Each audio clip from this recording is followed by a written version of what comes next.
Yo, what's going on YouTube? And welcome back to Goal Line Hockey. It's your boy, Kevin Forte. Guys, we're taking a look today at the first round Stanley Cup playoff matchup in the East Division between the number one Washington Capitals.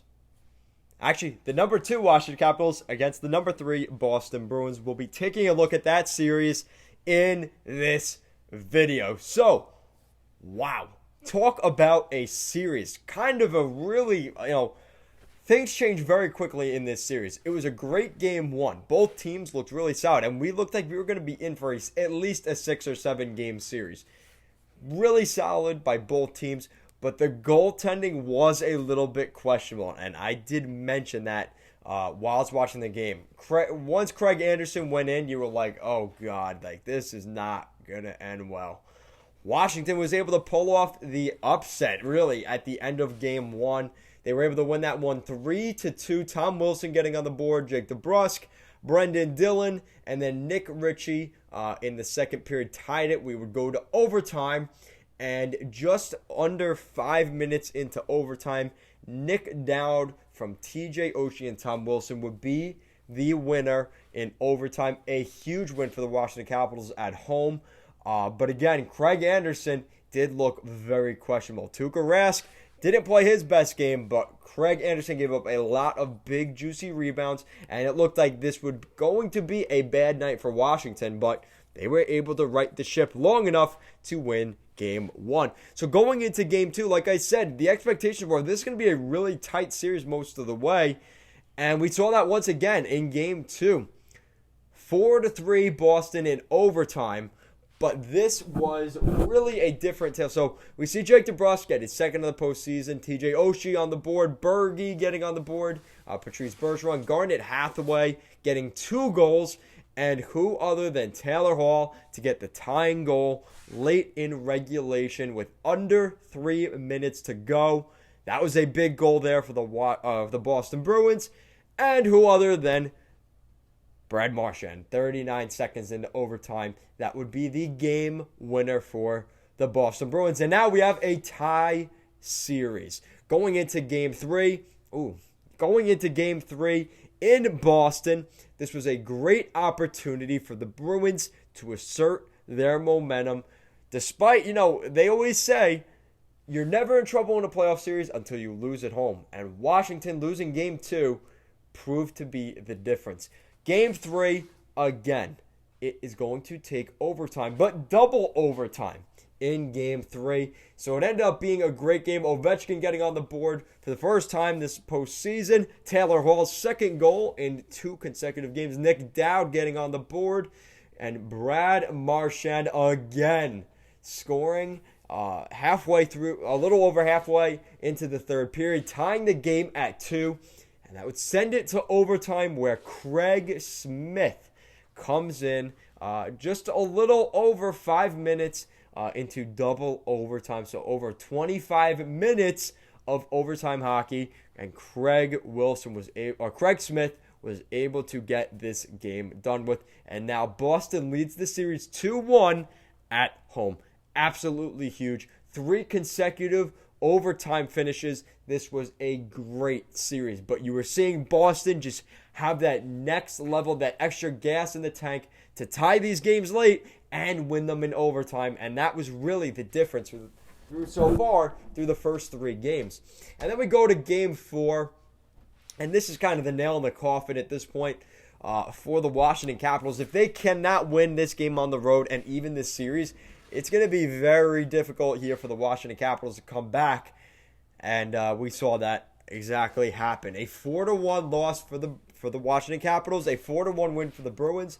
Brad Marchand again getting on the board. Pasta getting on the board for the first time this season. Ovechkin scores, which is great. But that would be the only goal for the Washington Capitals. Very, very frustrating. And now they head to Washington with their backs against the wall in Game 5 in Washington. And you couldn't have asked of a better game, quite honestly, than what we saw from the Bruins in that game 4. I mean, the way they played a oh goodness, what's going on here? I think I'm missing something. Oh, okay. Yeah, so the Bruins, game 5 was the most interesting thing because, I mean, you look at the shots, that's a story in itself. The Bruins had 19 shots the entire game. How many did Washington have? 41 shots for the Washington Capitals. They only scored 1 goal. The Bruins on 19 shots scored 3. So, again, you're starting to see some issues here. Pastrnak got on the board. Bergeron, the big guy, scoring. Connor Sheary with the only goal in the beginning of the third period and make things interesting for this game. But unfortunately, Bergeron a little over halfway into the third period. Once again, they score those goals right over the halfway mark into the third period. And whether it's a tying goal or a goal that's going to put the nail in the coffin, the Boston Bruins played a perfect game. And it didn't have, obviously it had cracks in it. Like I said, they gave up 41 shots. But again, the Washington Capitals, a desperate team coming into that game 3 and 4, really. Game 4 and 5, let's be honest, going into game 4, Washington had their backs against the wall. Because you go down 3-1 in that series against Boston with the way they were playing, that was going to be a recipe for disaster. You have to give credit, though, to the Washington Capitals. I mean, like I said, the first 3 games of this series went to overtime. Games 2, 3, and 4 each went to overtime. That's kind of how things go. The pucks, bounces your way sometimes here and there. That did not happen for Washington. Ovechkin held to only 2 goals this entire postseason. It was a tough finish for the Washington Capitals. And I think the most interesting thing, too, just to add to it, is they made the big splash at the trade deadline, bringing in Anthony Mantha, and he only got 2 points this postseason. Yeah. So, tough end to the postseason for the Caps. I'm sure Ranger fans, as well as other fans, are quite happy. Me as an Islander fan, I'm not too happy about it because I'd rather play the Washington Capitals in the second round than the Boston Bruins. But the Boston Bruins have made it once again. You got to give credit to Tuukka Rask, who had some troubling moments throughout this series, but he was good enough. And that's at the end of the day, that's all that matters.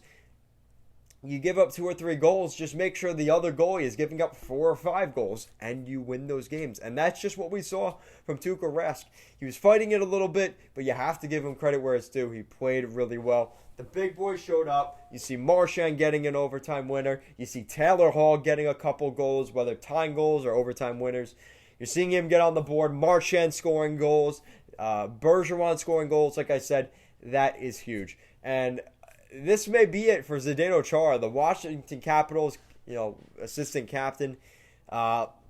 He may have played his last NHL game at the hands of the Boston Bruins, the team that he captained for at least a decade. And very interesting to see how this turns out. So, guys, let me know what you think in the comment section down below.